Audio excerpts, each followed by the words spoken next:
পঞ্চগড়ের বিলুপ্ত ছিটমহলে কর্মসংস্থান তৈরির লক্ষ্য নিয়ে নির্মিত সরকারি digital service employment training centre DSET দীর্ঘদিন ধরে তালাবদ্ধ। প্রশিক্ষণ কার্যক্রম বন্ধ থাকায় নষ্ট হচ্ছে কম্পিউটার, আসবাবপত্র সহ মূল্যবান অবকাঠামো। কেন্দ্রটি দ্রুত চালুর উদ্যোগ নেওয়ায় আশ্বাস দিয়েছেন স্থানীয় প্রশাসন।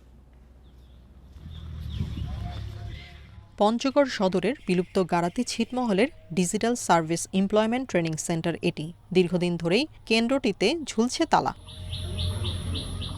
2018 সালে বিলুপ্ত ছিটমহলের বেকার তরুণ তরুণীদের প্রযুক্তিগত দক্ষতায় গড়ে তুলতে নির্মাণ করা হয় এই প্রশিক্ষণ কেন্দ্র।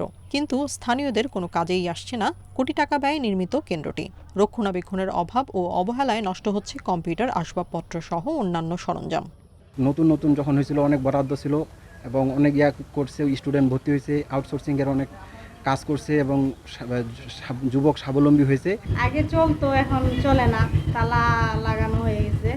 নতুন ট্রেনার নিযুক্ত করে যদি এই ডিজিটাল সেন্টারটি প্রতিষ্ঠিত করা যেত, শিক্ষার্থীরা, বিভিন্ন কলেজের ছাত্রছাত্রীরা এবং এখানকার যারা শিক্ষিত বেকার আছে তারা উপকৃত হতো। প্রশিক্ষণ কেন্দ্রটি দ্রুত চালু করতে প্রয়োজনীয় ব্যবস্থা গ্রহণের আশ্বাস দিয়েছেন জেলা প্রশাসক। আমরা সরেজমিনে জায়গা পরিদর্শন করব এবং চাহিদা ভিত্তিক কী ধরনের উন্নয়ন প্রয়োজন এবং আমাদের এই যেগুলো এক্সিস্টিং অবকাঠামো রয়েছে সেগুলোকে কিভাবে কার্যকর করা যায় সে অনুযায়ী আমরা প্রয়োজনীয় ব্যবস্থা গ্রহণ করব। তথ্য প্রযুক্তি প্রশিক্ষণ কেন্দ্রটি চালু হয় 2021 সালের 21 মার্চ।